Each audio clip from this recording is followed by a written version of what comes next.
Okay, we'd like to bring up Michael Schaffner.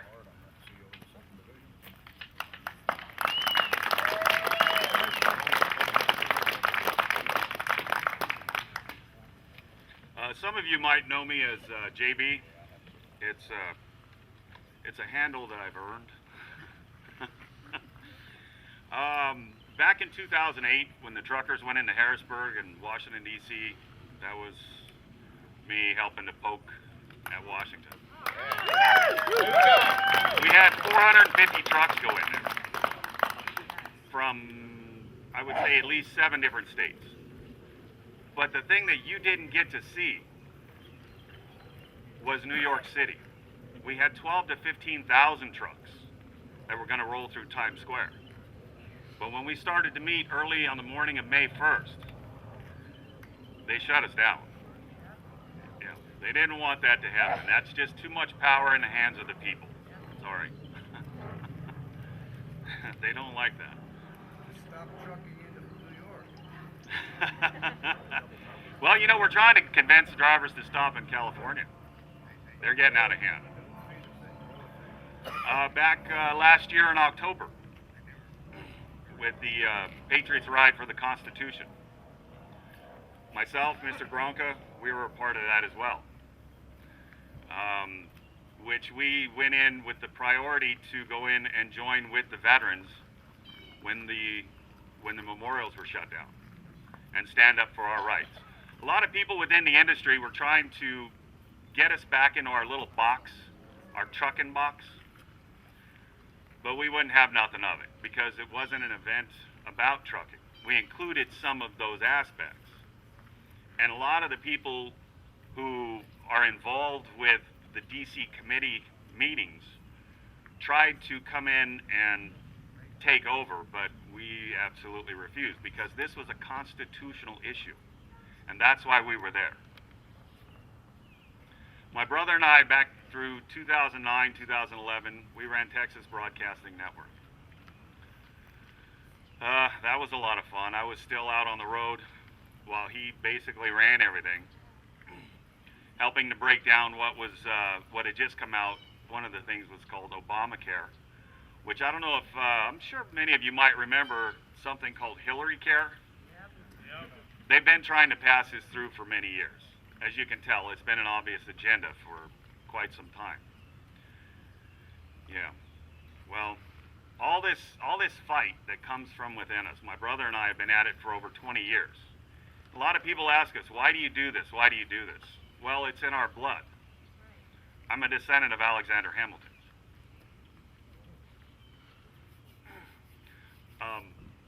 Right off the bat, I'd first like to say thank you, myself, personally, to Bill and Missy Longacre, Patriots for the People, Mr. Frank Berger, Shadow Patriots, everyone who made this event possible, absolutely everybody. And I like to explain to people that from the beginning to the end, everyone included, from the people up getting the message out, to the people who do things like setting up the tents, putting up the barricades. Without you, it doesn't happen. Everybody plays an important role. We all have strengths and weaknesses. And like Mr. Gray's wife and her cookies, that's an important part.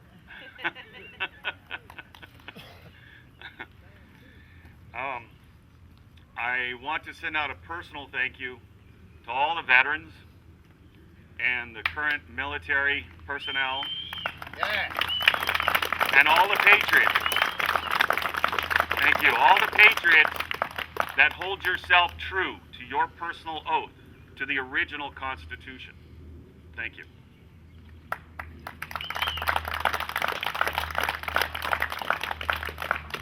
Now, there is one thing I'd like to add before I get started. As in the beginning, we stood and took a pledge of allegiance. It reminds me every time I do that of when I was a kid. We used to, start our day off in school standing at our assigned seats and pledging the allegiance to the flag of the United States of America.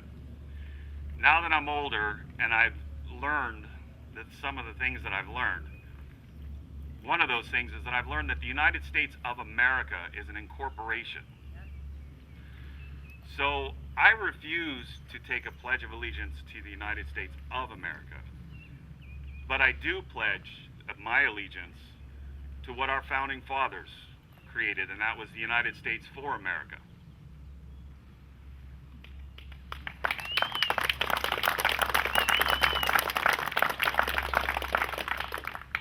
Now, as I stand before you, a humbled man who's been given the honor and the privilege to speak with each and every one of you here today, and of all places to be standing with you, it's here, at what is known as the Crucible of Liberty, Valley Forge, Pennsylvania. Here we stand side by side with honor and pride at the very place where key events happened that forged together the very souls of the people that fought for the birth of this nation. With the same honor and pride, they showed their commitment to their oath and love for freedom and liberty. Excuse me. History teaches us of their sacrifice, their perseverance, the intestinal fortitude they had to not only endure the battles that they had already made it through, but also their personal struggles within, to stay committed to the fight for what they truly believed that they had a right to, freedom and liberty. As we all know, at that time, some soldiers faced amputation of limbs due to the frostbite and the cold, yet they did not give up. There were some that were battling dysentery due to the conditions that they faced because Congress refused to send the supplies that were greatly needed. And most of them were facing the dreaded disease called smallpox.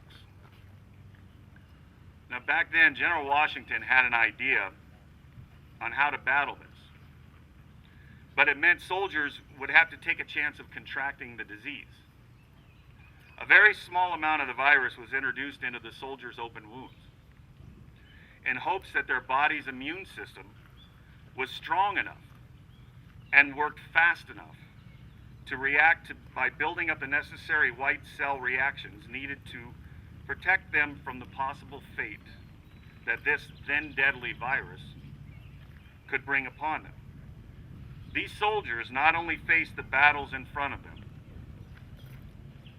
but they also faced the battles within. General Washington was one of those soldiers that faced the very same things. He not only faced many battles on the field without injury, he faced one of his toughest battles against the very people that he was fighting for. A raging battle with Congress prevented General Washington and his soldiers, again, from continuing to receive the things that were needed on a regular basis to sustain their battle for freedom and liberty. Now, what amazed me the most about what I've learned about General Washington during that time was how he shared his personal commitment, his personal level of integrity from which he held upon himself to God with the soldiers under his command here at Valley Forge. While he spoke with them one day, he called for them to forget the atrocities of the British and look inside themselves at their own sins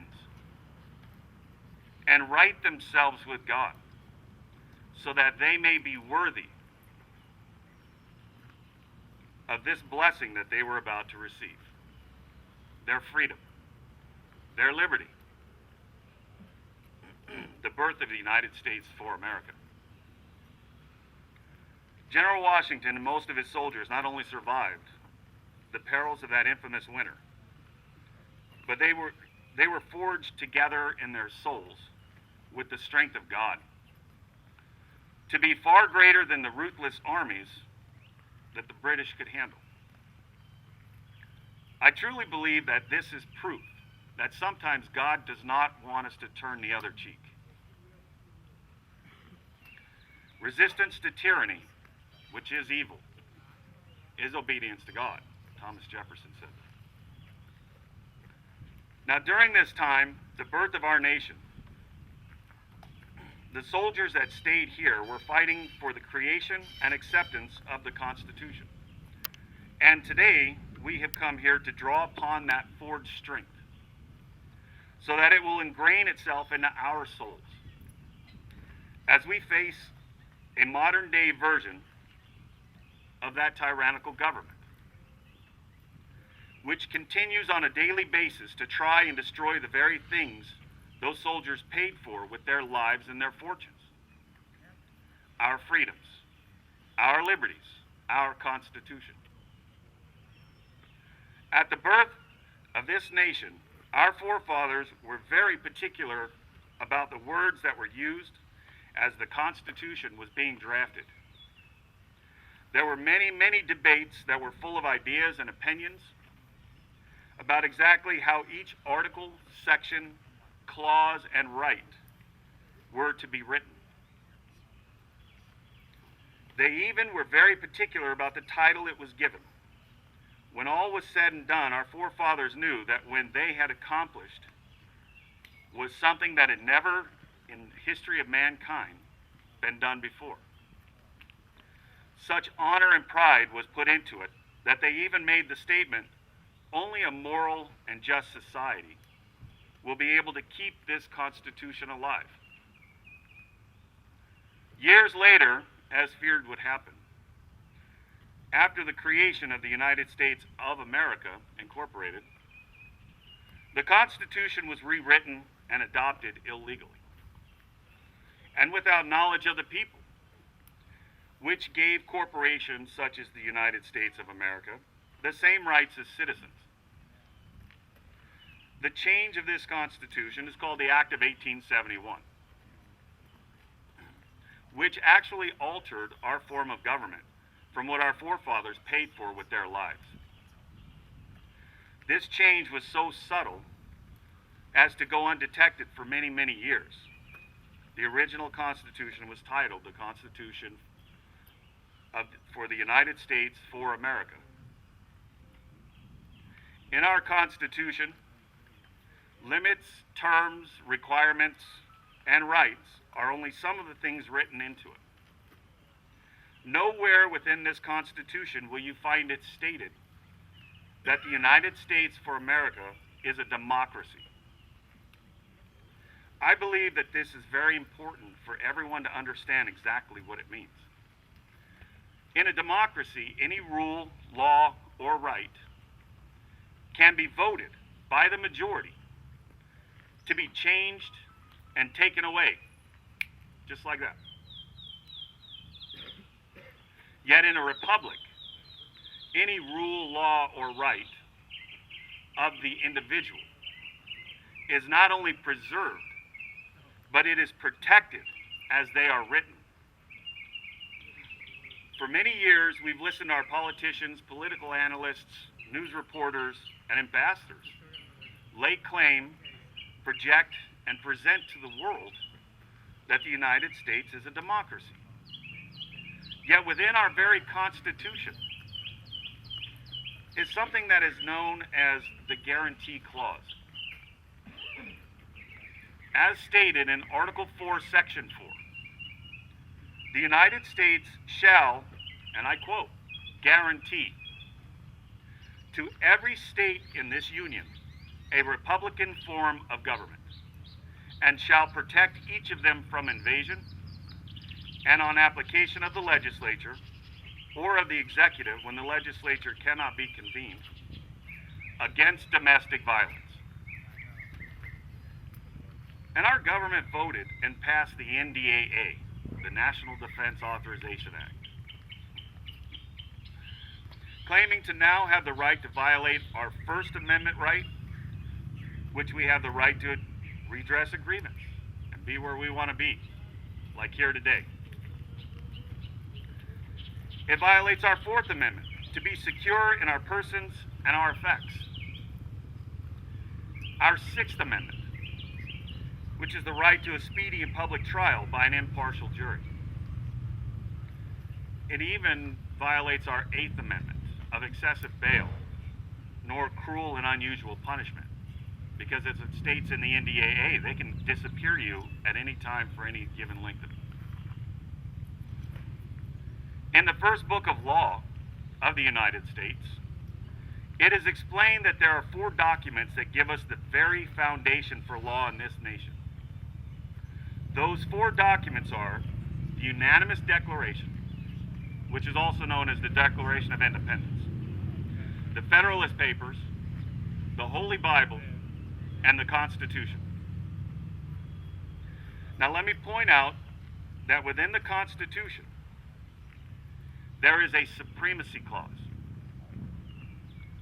which states that it is the supreme law of the land. Article 6, Clause 2 states, "This Constitution and the laws of the United States, which will be made in pursuance thereof, and all treaties made, or which shall be made, under the authority of the United States, shall be the supreme law of the land, and the judges in every state shall be bound thereby. Anything in the Constitution or laws of any state that the contrary notwithstanding." Remember, this is a republic. These laws cannot be changed or abridged when we decide to uphold them. These laws cannot be superseded by some world government of leaders calling themselves the United Nations when we decide to uphold them. These laws cannot be changed by some group of elitists that steal money and resources from every country they go into when we decide to uphold them. So God gave our forefathers the guidance and the strength to deliver us from such evil, as he did Moses, as he does us. And as for those people that are voted into our government to represent us, that have been accepting bribes for their representation, because that's what it is, and we all know that, call it what it is. We the people, the posterity, that our forefathers made sure to include within the Constitution, hereby put you on notice that we will hold you accountable for your actions as prescribed by the law, by the Constitution. Right. You do not own us. Damn straight. We are not property. We are not here to be test subjects in your transgenic experiments. We know that you were paid to have the USDA approve the use of 2,4-D, also known as Agent Orange, in the new genetically modified corn and soybean seeds, just to poison us. We know that you have put mercury in vaccinations, just to poison us. We know how you looked the other way when DynCorp and Halliburton participated in the child sex slave trafficking. We remember when Barney Frank got caught, he got away with running an underage prostitution service in his apartment in D.C. because he threatened to expose everyone involved. And that was paid for with our tax money. We know that this current administration is using our tax money to arm Al-Qaeda, which are the very same people that our military is fighting against in how many different countries. America, it's time to wake up and hold our representatives accountable for weakening our military and not taking care of our veterans. America, it's time we wake up and hold our representatives accountable for intentionally forcing our jobs out of our country.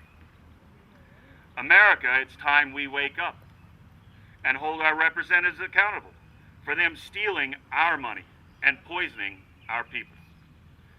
America, it's time we wake up and hold our representatives accountable for the crimes against the Constitution, against we the people. And it's also time that we see that once again we are at the crucible of liberty. Are we going to put up with these people letting our military die needlessly? No. Are we going to continue to put up with these people stealing our money and poisoning our children? No. Are we going to continue to put up with these people violating our Constitution, trying to take our rights away? No. So let them hear you loud and clear as you remind them here today. I am an American. I am an American. You hear it? I am an American. We build it. We fight for it. We pay for it. We live it. This is our country. Thank you.